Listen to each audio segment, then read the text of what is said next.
Hello, and welcome to this week's In Conversation. My name is Phil Jackman, and I lead on CyberNorth, Dynamo Northeast's cybersecurity cluster. Each week, I'm talking to people in the Northeast cybersecurity industry. Today, I'm joined by Chris Fraser, Managing Director at Aspire Technology Solutions. Hi, Chris, how are you? I'm very well. Thanks, Phil. Good. Well, can we start a bit by you telling us a bit about yourself and Aspire, the company? Yeah, absolutely. So my name's Chris Fraser, as you say, Managing Director of Aspire Technology Solutions. My background in IT and cybersecurity is very much a technical one. So I've worked in consultancy for a few years prior to starting Aspire back in 2006 as a two-man operation. So Aspire now has developed into one of the largest managed service and communications providers in the region. Starting from the two of us up to the 150 staff we are now, with approximately 30 million turnover. So our speciality really is around all things cloud. We've got a full fibre network which extends right throughout the northeast, but we are very much a national operation. We've got offices as far away as Worthing down on the south coast of England, and really covering throughout the whole of the UK. That's excellent, because I remember visiting, I think the first time I visited when your new premises at Felling, well, they were new at the time. And how long ago was that? So the ones at Heworth, we would have moved in there in 2011. So right. we bought the office in 2010, but it took about a year to get planning permission and to do all the redevelopment of the site. And obviously, when we first moved in there, I think we had about 30 or 40 staff. So we were rattling around in the place, and now we've actually overfilled to the extent we have a second office within the northeast, which has got some of our finance support and development staff in. So best laid plans at the time, but we managed to outgrow it. Yeah, it was certainly an impressive building. Although the problems with the Felling Roundabout, the Heworth Roundabout, must have been a nightmare for you. You know what? I think it could have been a lot worse. I think it's something that they obviously felt they needed to do. The traffic seems the same afterward as before to me, so I don't know how much it's improved, but we can't stand in the way of progress. Okay, good. So tell us, Anna, how's your business been operating during the lockdown? What effects had? Yeah, I mean, so I think like most businesses, we went obviously to an entirely remote working solution. We probably went a bit earlier than most companies. We recognised there was going to be a huge demand for, I guess, our services to enable people to work from home. So we actually, as early as the 10th, 11th of March, we moved to an entirely remote working solution. So that's just over 2 months ago now. It feels like a lifetime ago. The reason we did that, I think we went quite early because we wanted to make sure that as we started to need to enable our customers to work from home, we wanted to make sure we had the right levels of resource available to them, and that we had settled our own working practices before we experienced the huge increase in demand, which we knew was going to come as a result of that. Indeed. Well, I gather that Aspire has continued to grow and seen a huge increase in demand for remote working solutions. Is this across the board? Yeah, I mean, I think so. So we looked at some numbers, and I think during the first week or two of the lockdown, we enabled more than 10,000 people to work from home across our customer base. So I think the transformation was probably bigger and faster than anyone really anticipated. We were able to cope with that surge in demand very well. We managed to retain responsiveness to all of the incidents and requests coming in, and really, I think the technology that we evangelize about and have done for years really comes into its own during these difficult times. All things cloud and all things in terms of some of the technology enablement that really just allows people to work from home. I think that people recognized it's a benefit to certain people in certain lifestyles, but now at this time it becomes an absolutely critical part of everybody's everyday technology. And have there been any management issues that you've had to cope with, that having this distributed workforce now? Not really. I mean, I think that we've leveraged technology significantly to make sure that we're coping with that okay. So huge use of technologies like Microsoft Teams, Microsoft Yammer. I think traditional phone calls have been replaced in almost every instance with video calls, just to maintain that degree of contact with people. And some of our teams have even gone more extreme than that in terms of maintaining contact. I know some of our teams have a Discord chat literally running all day, every day, so they can just talk to each other as if they were still in the office. So the great thing is the technology is there to allow people to work in whatever the way they need to. Really, the great thing we've seen from the technology is allow us to probably keep staff morale up. So this can be anything from we did a company-wide quiz. So I chaired a quiz with, I think, about 120 staff on, split into separate teams of 5, all in separate rooms so they could collaborate and discuss answers between them. And then the questions were streamed into each of those separate rooms.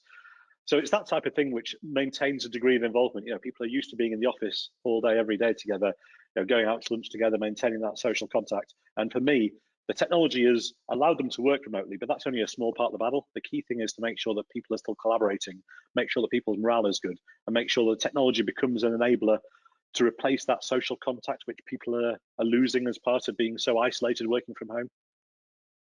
No, I do agree with you, but I'm now up to 8 different online collaboration tools on my phone that I've got.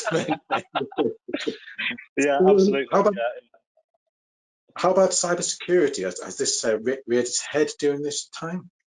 Yeah, I mean, I think when you are enabling people to work from home, I guess, if you have a typical business of, say, 200 users, you might go from one location, you need to be worried about cybersecurity, to 200 locations, you need to be worried about cybersecurity. I think what's really quite key is to have clear demarcation, and that's where your security perimeter is established. So if you're allowing somebody to use their home laptop, which could have any type of software on, could have any type of malware on, you need to make sure that your secure network is isolated from that correctly. And there's a number of different ways you can do that. That can be by using remote working solutions such as Citrix or remote desktop services, or it can be about ensuring that the right policies and procedures are pushed onto that laptop if it's using an SSL VPN or something. So it's about that level of control you've got between a BYOB, a bring your own device setup, and what would be a more traditionally secured. It's not always practical to provide laptops to every single home user, and particularly in the first couple of weeks of the lockdown, laptops were pretty scarce and difficult to get hold of. So allowing them to use their own devices is great from an enablement perspective, but you have to make sure the security is there as part of that solution. No, I think that's a very good point, defining the barrier between, or defining the rules and regulations, as it were. There you go. So have you had to reconsider your own business model during this? I mean, not really. I mean, we're very fortunate to be in a business which is nowhere near as severely affected as some businesses are by this crisis. The technologies we evangelize and the solutions which we take to market very much lend themselves to remote working and user enablement and user empowerment. So there's never been more demand for things like our cloud solutions, for things like our connectivity solutions. One of the key things about our UDC network, which is our full fiber network, going right way from the northeast all the way down to Teesside, is it allows very fast upgrades. So we've got a number of customers that we've taken them all the way from 50 meg to a gig within 24 hours. And that technology, because it's all of our own fiber, allows us to do that so quickly. So you combine that rapid mobilization of cloud solutions, and we have customers who needs to spin up an extra 1,000 remote desktop users in a very, very short period of time, which we're able to react to because of the nature of the cloud technology. Combining that with being able to underpin people who do still have some on-premise technology with the right ability to boost connectivity is absolutely key.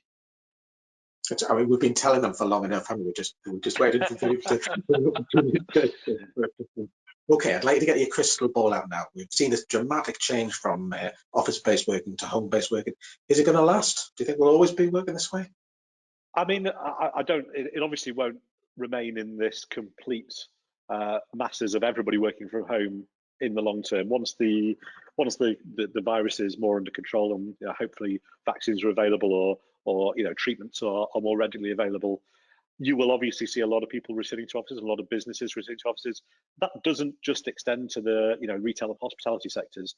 I think that while home working can play a part of people's working lives, it's key for them to be able to have a place that they can build relationships as well. I mean, certainly we've had 2 or 3 new starters during the lockdown period, which it's got to be an incredibly strange time to start a new job and never actually meet your colleagues. So I think that we shouldn't overestimate the fact that people are still going to want to go to offices. That said, I think the time of everybody spending all their time working in offices, 9 to 5, Monday to Friday, that's definitely in the past. I think some businesses have recognised they can save a lot of costs by potentially having smaller offices. Potentially, obviously, it's not a great idea to be hot desking at the moment, but once treatments and prevention is available for the COVID-19, then it may well be that people go more towards a hot desking environment, and people are maybe 3-4 days in the office and a bit more time at home. And just that whole flexible working pattern. The big thing that I have seen is that, while we may have historically had concerns about productivity being lost and people working from home without team leaders to look out over what they're doing or without that level of collaboration, it's actually quite the opposite. We've seen big increases in productivity from some of our teams, and that's really quite reassuring that our people are able to work productively in very different scenarios. Yeah, indeed, there's got to be a lot of trust about it, which I think is a good thing ultimately for businesses. Anyway, my last question for you then, because we try to take this fairly short, but what's the first thing you're going to do when lockdown is over? Oh God, I'm not sure where to start. I mean, I feel like it'd be quite cliche to say I want to go down the quayside and go and have a beer with a few friends. That feels like a fairly obvious one. I'm actually an avid poker player myself,